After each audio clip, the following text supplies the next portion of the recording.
energy given off by the sun.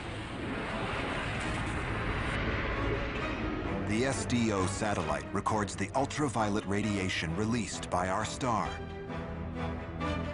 Charged particles, fractions of atoms, protons, electrons, and neutrons are constantly thrown out, along with massive pulses of electromagnetic radiation.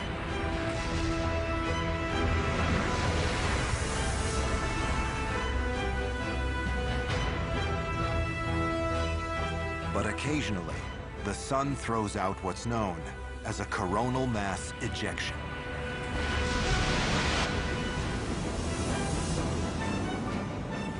This supercomputer visualization shows a cloud of plasma millions of kilometers wide, racing towards the Earth.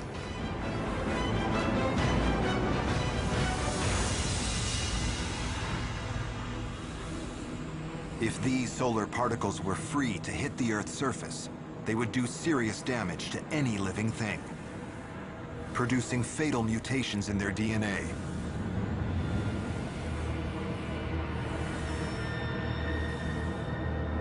Fortunately, the Earth has a defense. An invisible force field called the magnetosphere surrounds our planet, visualized here in unprecedented detail. These images are generated by data from 5 magnetically tuned satellites. Called Themis, the network of spacecraft reveals the force field as it is constantly bombarded by the sun. The shape of the field is produced by the sheer force of the radiation hitting it. A nebulous teardrop 200,000 miles in diameter.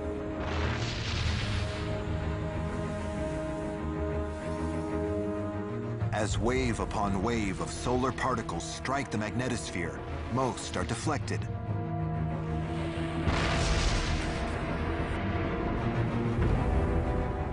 But when a coronal mass ejection arrives, the charged particles peel open the magnetic field's outer layer.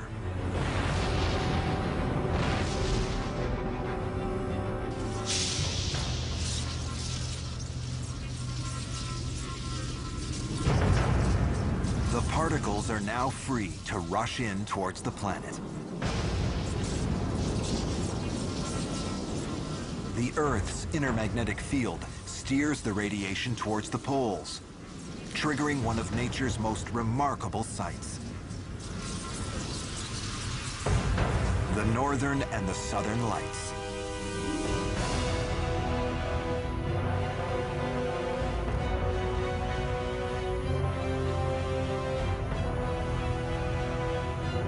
And here, we can see the Earth's second layer of defense.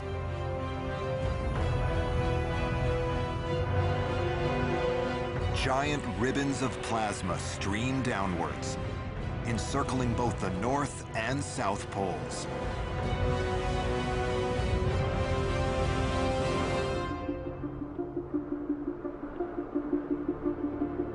As they strike the upper atmosphere at extreme speed, they excite the molecules of air.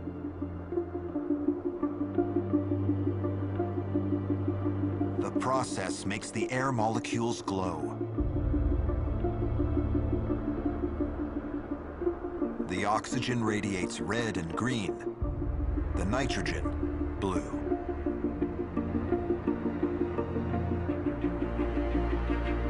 Energy that would otherwise mutate all life on Earth is dissipated by the upper atmosphere.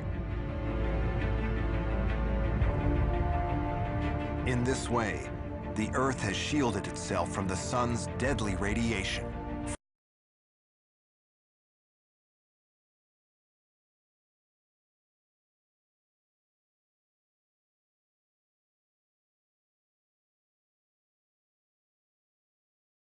What has been will be again, what has been done will be done again, there is nothing new under the sun.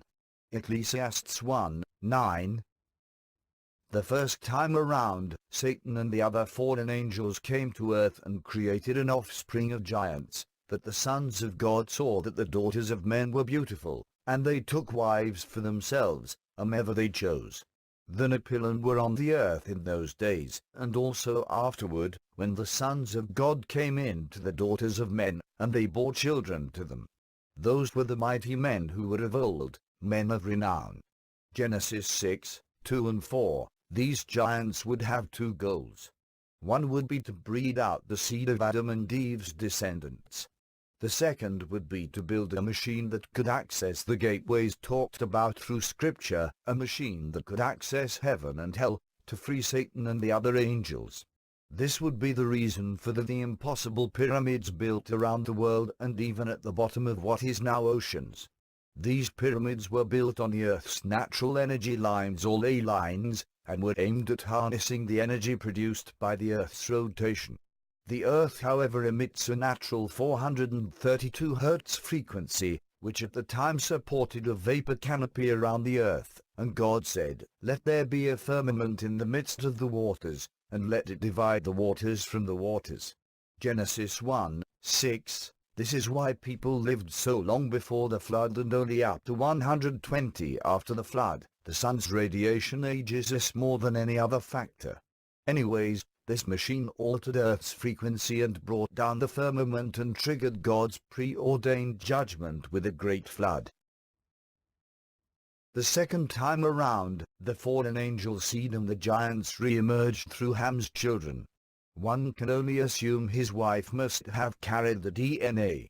And well, until you know it, this time they got right back to the same stuff. They said, "Come, let us build for ourselves a city, and a tower whose top will reach into heaven, and let us make for ourselves a name, otherwise we will be scattered abroad over the face of the whole earth."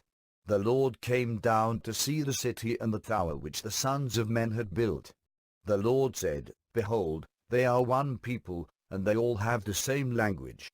And this is what they began to do, and now nothing which they purpose to do will be impossible for them. Come, let us go down and there confuse their language, so that they will not understand one another's speech. So the Lord scattered them abroad from there over the face of the whole earth, and they stopped building the city. Genesis 11, 4 and 8. The geography at this time was what we call the supercontinent before God drifted the current continents into their places. The whole land was under the rule of the first Antichrist, Nimrod, and his one-world government. God basically postponed all of this until we would see such things repeat in the last days with another Antichrist and another one-world government. And now here we are, the third and final time around, but as the days of Noah were, so shall also the coming of the Son of Man be. Matthew 24 and 37, only this time, the machine you are about to learn about, instead of affecting the vapor canopy and triggering a flood, when this machine is running at full power it creates a magnetic field stronger than Earth's magnetic field, thereby weakening Earth's field. The people that run this machine are now fully aware of this effect and the power that they hold to unleash temporary chaos upon the earth.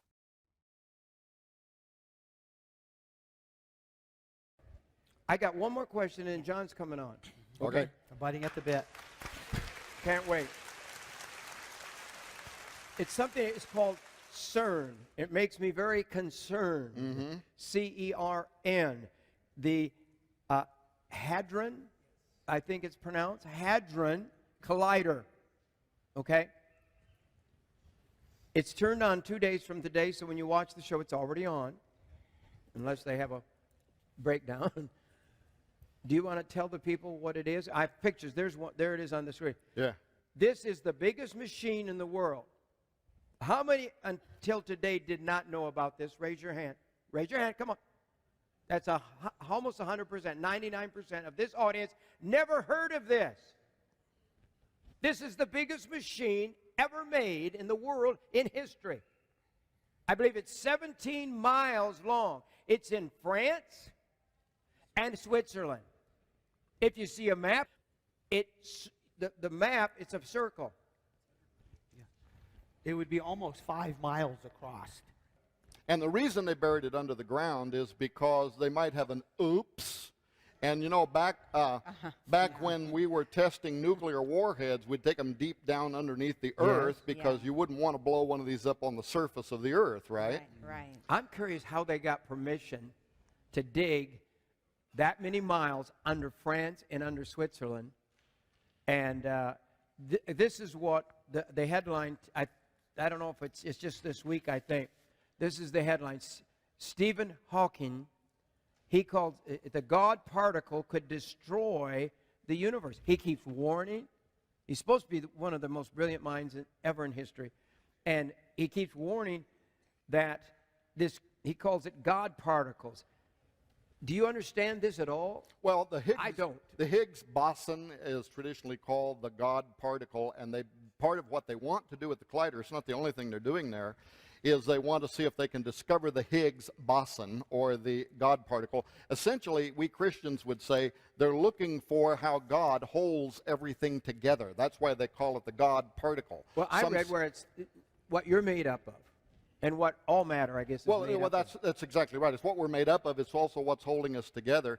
They're trying to find Jesus, but they don't want to find Jesus. So they're trying to find what is it that holds all matter together. That's one of the things they're looking for.